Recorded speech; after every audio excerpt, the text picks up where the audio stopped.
The United States has announced $700 million worth of new military aid for Ukraine, including advanced weapon systems. A day after saying the US would not provide Kyiv with any rockets that could be used to strike Russian territory, President Biden said he agreed to send medium-range rockets after receiving assurances from Ukraine. Writing in the New York Times, President Biden said, if Russia does not pay a heavy price for its actions, it will send a message to other would-be aggressors that they too can seize territory and subjugate other countries. Meanwhile, Russian forces continue their gradual advance in the Donbas region of eastern Ukraine. The sound of artillery echoes across the Donbas. Russian forces in sunny fields, shelling already shattered towns and cities before moving troops in for combat. Meeting with Slovakia's president, Ukrainian President Volodymyr Zelensky said getting artillery from allies would make a crucial difference. In the east, it's difficult for us because of the lack of appropriate weapons. If our mission to reclaim the region leads to tens of thousands of our people dying, we will wait for the appropriate weapons to save as many of our people as we can. The weapons are what will reclaim the territory.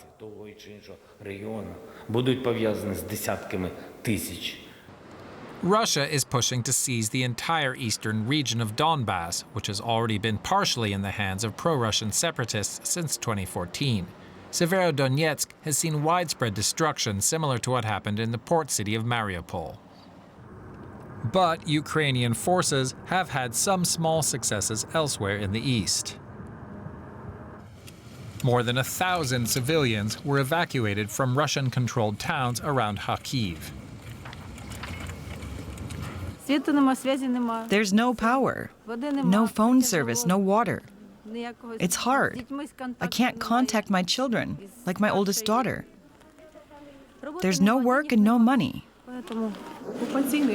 An occupation regime is being established. They've introduced the ruble, prices have changed. They force people to sign agreements saying they'll cooperate. I hope, I believe that I will return home, to where I'm from, and that it will be a part of Ukraine. Because I don't want to live under occupation. I just don't want to. As the Russian onslaught grinds on, the exodus continues.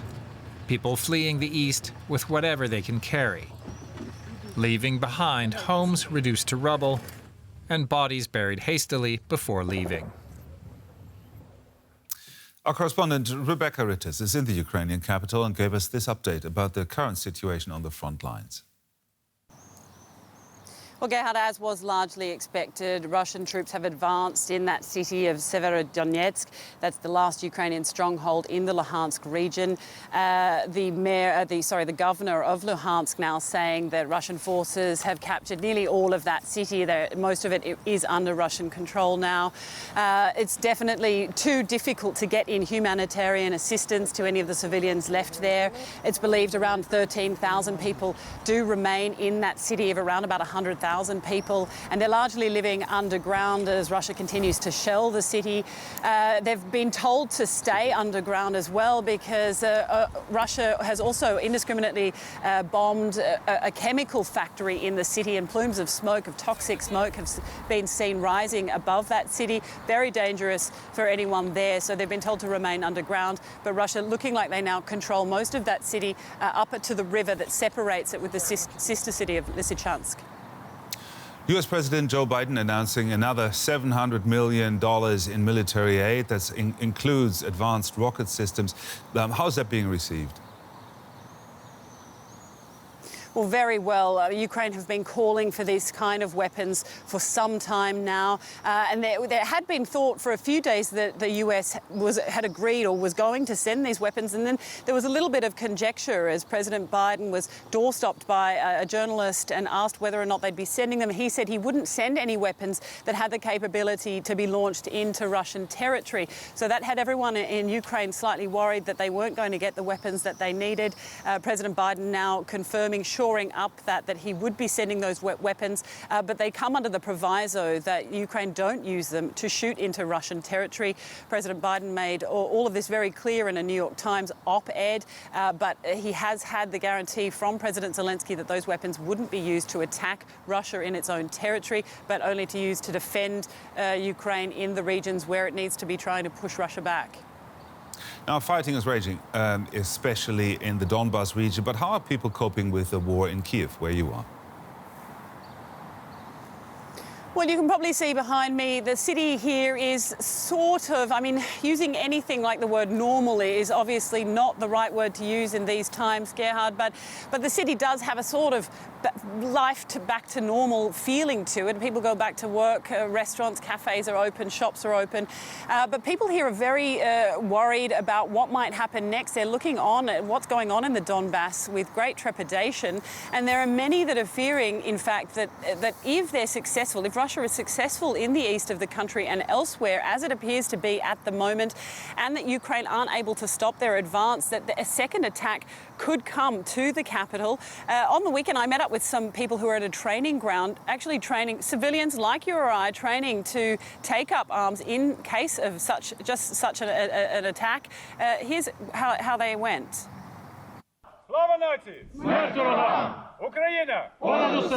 Preparing for a second onslaught.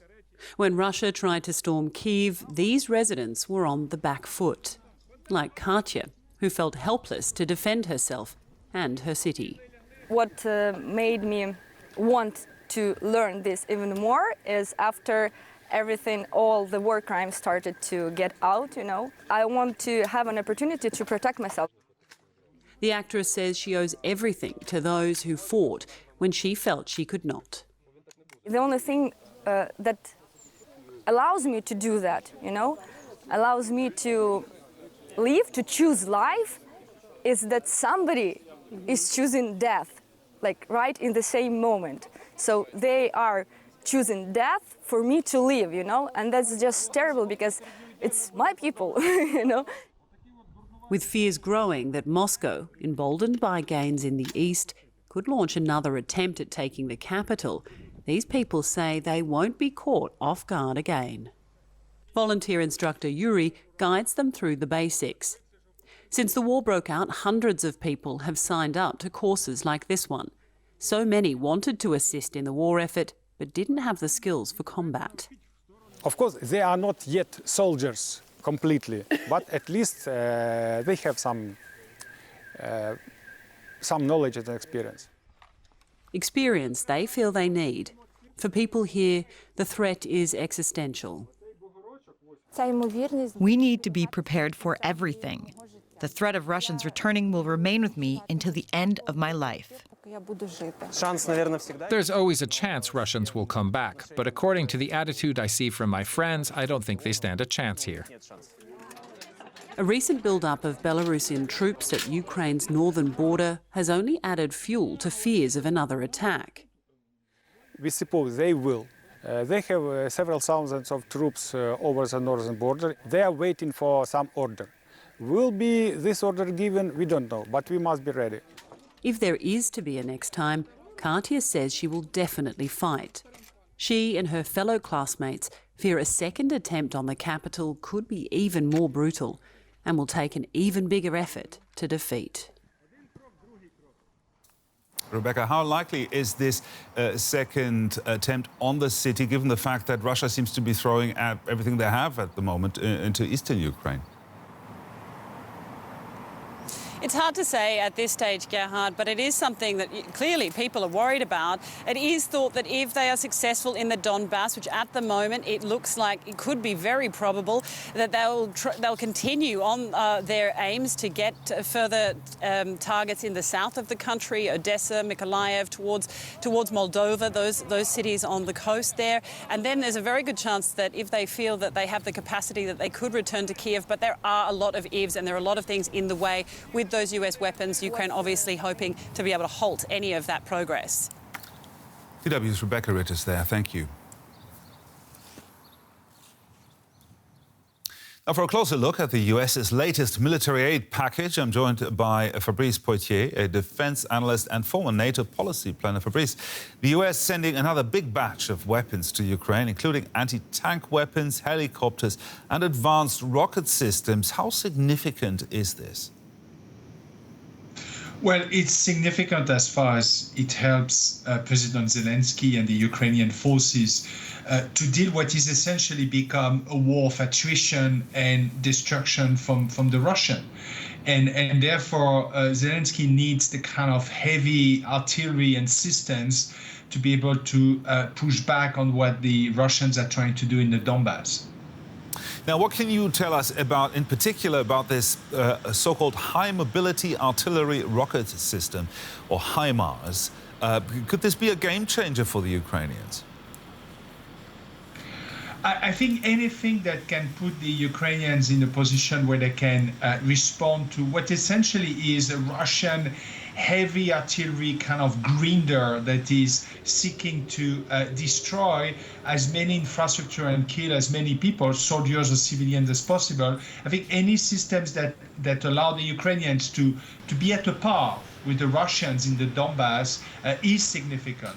What's interesting is there was clearly an important debate, probably a difficult debate inside the US administration on what kind of system should be given for the Ukrainians to be at a par, but not to be so equipped that they could be tempted to possibly even go after the Russian territory, which I don't think has ever been an option for Kiev, but I think it's a fear in the US that this could be used and seen by the Russians as an escalation step too far. So clearly there's been a kind of conclusion and some systems have been given which probably are just below that threshold. The Kremlin has repeatedly warned the West against intervening in this war. In light of these weapons deliveries, is it still fair to say that the West is not intervening? Well, I think the West is intervening since almost the beginning, not the whole West, some countries more than the others, but I think we have to be clear and honest about that the West is involved, even if it's not in a direct way, meaning without Western boots on the ground, but you have Western weapon system, you have Western advice, Western money, and I think that's a fair thing, because in the end, the one that is the most vulnerable and the one that is under attack is Ukraine, and they need to be supported. Defense analyst Fabrice Poitier. Thank you very much, Fabrice. Thank you.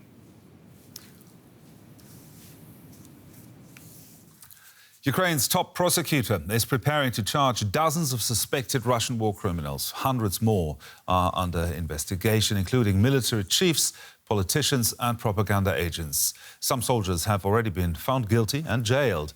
But the more Ukrainian territory Russia takes over, the harder it will be to gather evidence and bring charges.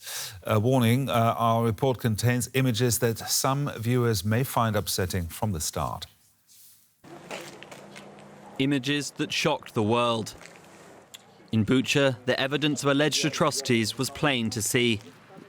What happened there is just one example of retreating Russian forces leaving horrors in their wake.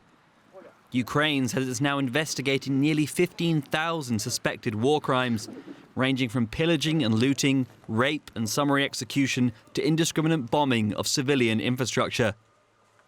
And Kyiv's investigators aren't on their own. They're aided by a growing group of European prosecutors. The EU's judicial agency Eurojust is coordinating the joint investigation team, which includes staff from Ukraine, Poland, Lithuania and the International Criminal Court, with Latvia, Estonia and Slovakia joining on Tuesday. Ukraine's Prosecutor General welcomed the team's expansion at a news conference and said it was clear who was to blame for alleged war crimes. Of course, it is President of Russian Federation and his team actually who started this war, who started to kill civilians, rape civilians, tortured civilians, all these atrocities, what we now have on the ground in Ukraine. She stressed as well how vital the investigation is to Ukraine. For us, very important to win on military front, to win on judicial front, to win on diplomatic front. It's very, very important. All Ukrainians want justice, accountability and justice. But that will likely be a hard task. While these captured Russian soldiers may have been found guilty of war crimes, Putin and his associates remain far out of the reach of any Ukrainian court.